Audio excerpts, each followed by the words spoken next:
नमस्कार दोस्तों, ocean network में आपका स्वागत है। वैसे तो अनेक घटनाएं हैं जिनका हम उदाहरण दे सकते हैं, जिनका हम चर्चा कर सकते हैं, जिनके चलते उद्धव ठाकरे एक नेता के तौर पर, एक मुख्यमंत्री के तौर पर और पार्टी के संगठनकर्ता के तौर पर भी पूरी तरीके से विफल साबित हुए हैं, नाकाम साबित हुए हैं।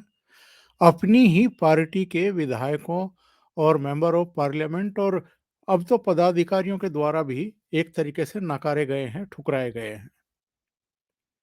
इसी तरीके से बहुत अधिक उदाहरण देने की आवश्यकता नहीं है, किस्से कहानियां सुनाने और बताने की जरूरत नहीं है। जो बताएं कि मौजूदा मुख्यमंत्री एकनाथ शिंदे एक कामयाब नेता के तौर पर प्रतिष्ठापित होकर के क्यों उभरे हैं। बस 2 घटनाओं का मैं चर्चा करना चाहूँगा।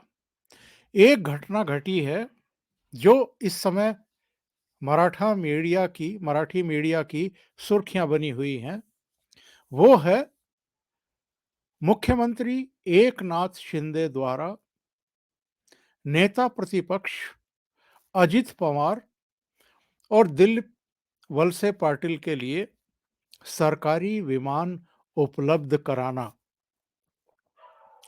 नेता प्रतिपक्ष के लिए और उनके सहयोगी पूर्व गृह मंत्री दिलीप वलसे पाटिल के लिए नागपुर से मुंबई और मुंबई से वापस नागपुर जाने के लिए सरकारी विमान उपलब्ध कराना।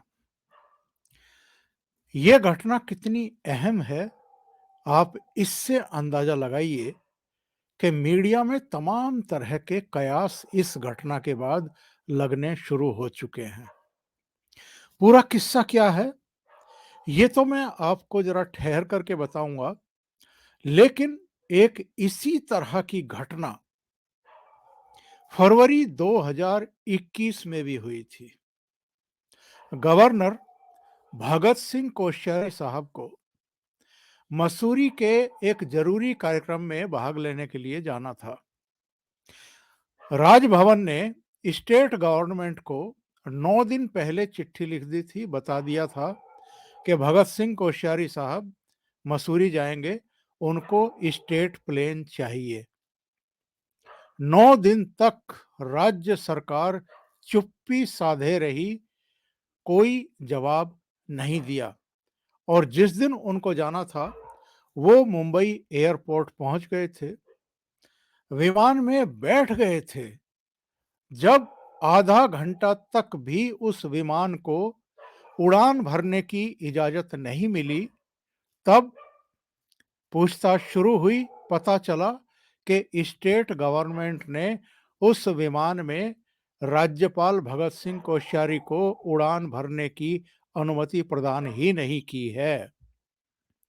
एक तरफ Uddhav Thackeray as chief minister राज्य के गवर्नर को, प्रथम नागरिक को, जो राज्य का प्रथम नागरिक माना जाता है, उसको सरकारी हवाई जहाज से उतार देते हैं। उनको नीचे उतरना पड़ता है और एक प्राइवेट प्लेन करके कुछ देर से देहरादून और मसूरी के लिए रवाना होना पड़ता है।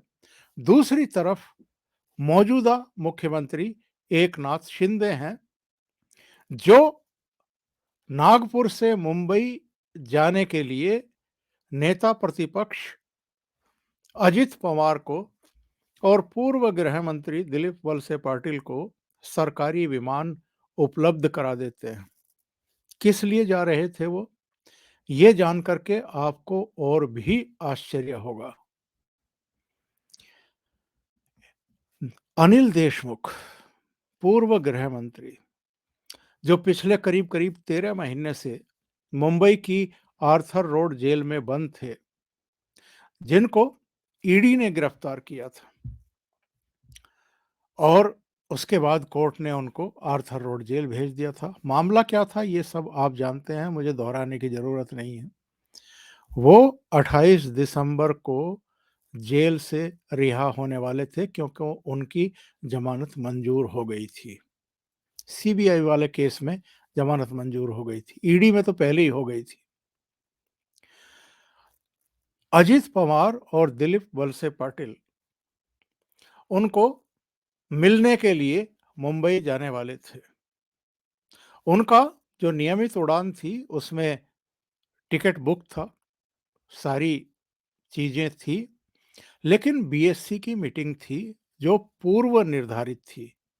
बीएससी मतलब जो विधानसभा में कार्रवाई होती है उसकी बिजनेस एडवाइजरी उसको बोलते हैं, सलाहकार समिति, जिसमें नेता प्रतिपक्ष भी होते हैं, जिसमें मुख्यमंत्री भी होते हैं, कुछ और दलों के पदाधिकारी होते हैं। वो बैठ करके तय करते हैं आगे का बिजनेस। मुख्यमंत्री ने अजित पवार से कहा कि बैठक में रहना जरूरी है, आप बैठक में भाग लीजिए और जो जिस समय पे आपको मुंबई पहुंचना है हम आपको मुंबई पहुंचा देंगे, कोई दिक्कत नहीं है, आप स्टेट प्लेन लेकर के जाइए। एक तरफ एकनाथ शिंदे मुख्यमंत्री नेता प्रतिपक्ष को स्टेट प्लेन में उड़ने की इजाजत देते हैं, न केवल एक तरफ से बल्कि फिर उधर से, चूंकि नागपुर में शीतकालीन सत्र चल रहा है विधानसभा का, तो सभी नेता, सभी विधायक, सभी मंत्री नागपुर में हैं और अजित पवार अगर जाना चाहते थे अनिल देशमुख की अगवानी करने के लिए, उनसे मिलने के लिए, तो उनको स्टेट प्लेन उपलब्ध करा दिया मुख्यमंत्री ने।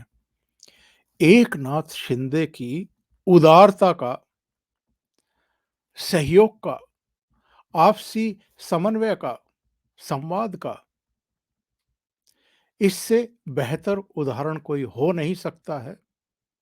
और दूसरी तरफ उद्धव ठाकरे, जो गवर्नर को भी स्टेट प्लेन से उतार करके उनका अपमान करने से बाज नहीं आए थे, वो उद्धव ठाकरे आज कहाँ हैं जरा ये देख लीजिए।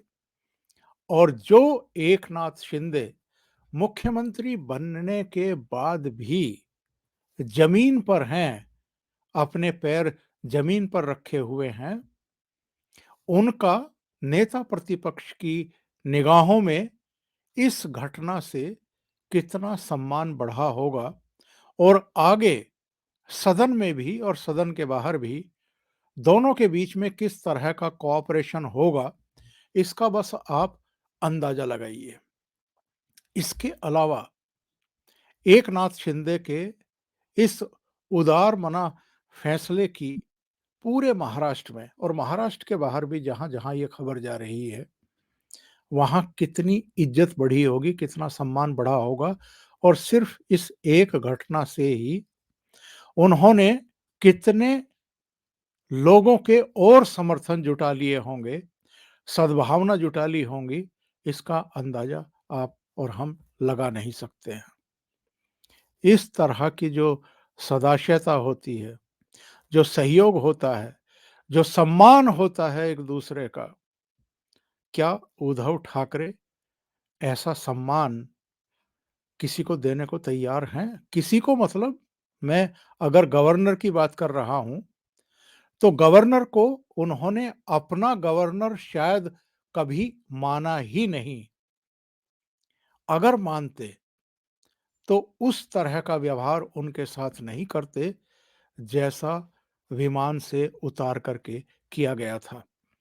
और वो तो छोड़ दीजिए, एक घटना हो गई, उसके बाद भी कई मुद्दों को लेकर के और राज्यपाल ने कुछ अगर बयान दे भी दिए, तो बजाय इसके कि उन चीजों को ओवरलुक किया जाए, मिनिमाइज कर दिया जाए, नोटिस ना लिया जाए, क्योंकि वो एक संवैधानिक पद पर बैठे हुए व्यक्ति हैं और महाराष्ट्र के गवर्नर हैं, तो उनका सम्मान करते हुए चीजों को दबा दिया जाए, ऐसा ना करके जिस तरीके से उनके ऐसे बयानों को भी कंट्रोवर्शियल बना करके पेश किया गया, जिन पर आराम से चुप्पी साधी जा सकती थी, उनको ओवरलुक किया जा सकता था, उससे भी पता चलता है कि उद्धव ठाकरे और उनके साथ साथ शरद पवार,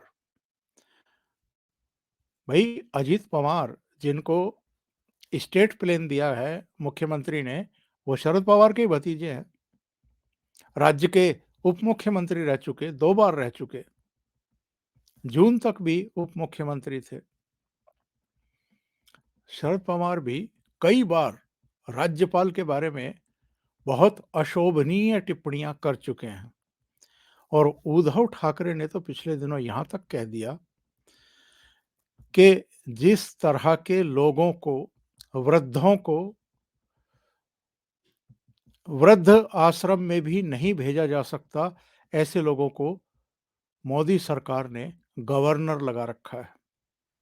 वो भूल गए कि भगत सिंह कोश्यारी की जो उम्र है वो उनके पिता बाल ठाकरे से 7-8 साल कम है। और वो भूल गए कि भगत सिंह कोश्यारी महाराष्ट्र के गवर्नर तो अब बने हैं, 2019 में बने हैं। इससे पहले वो उत्तराखंड के मुख्यमंत्री रह चुके हैं और एक सम्मानित नेता हैं, एक बुजुर्ग नेता हैं। और भारतीय जनता पार्टी में भी उनका एक सम्मान रहा है, अभी भी है। ऐसे व्यक्ति का बार-बार अपमान करके आप लोगों में अपनी छवि क्या बना रहे हैं, इसका भी उनको ख्याल नहीं है। एक दो घटनाएं और हुई हैं जिनकी चर्चा मैं करना चाहूंगा। क्या हालत हुई है उद्धव ठाकरे और उनकी पार्टी की। उनसे मुख्यमंत्री पद छिना, उनसे मूल शिवसेना पार्टी छिन गई, उनसे चुनाव चिन्ह छिन गया, उनके 55 में से 40 एमएलए टूट करके अलग गुट बना करके अब सत्ता में हैं। एकनाथ शिंदे मुख्यमंत्री हैं। उनके 18 में से 13 एमपी टूट चुके हैं। पार्टी पदाधिकारियों में भगदड़ की स्थिति है। और इतना ही नहीं, नागपुर में विधानसभा में जहां कभी, जिस ऑफिस में कभी उद्धव ठाकरे बैठा करते थे अपने पार्टीजनों के साथ, अब उस कार्यालय पर शिवसेना शिंदे गुट का कब्जा है।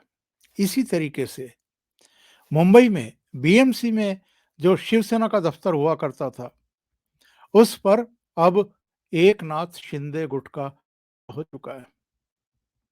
और उस पर तनाव इतना बढ़ा, एक मेंबर ऑफ पार्लियामेंट शेवाले और कुछ दूसरे नेता जो स्टैंडिंग कमेटी के चेयरमैन रहे, यादव, वो और एक और, उन तीनों ने जाकर के उस कार्यालय पर कब्जा कर लिया। इसको लेकर के कितना कुपित हुए हैं उद्धव ठाकरे।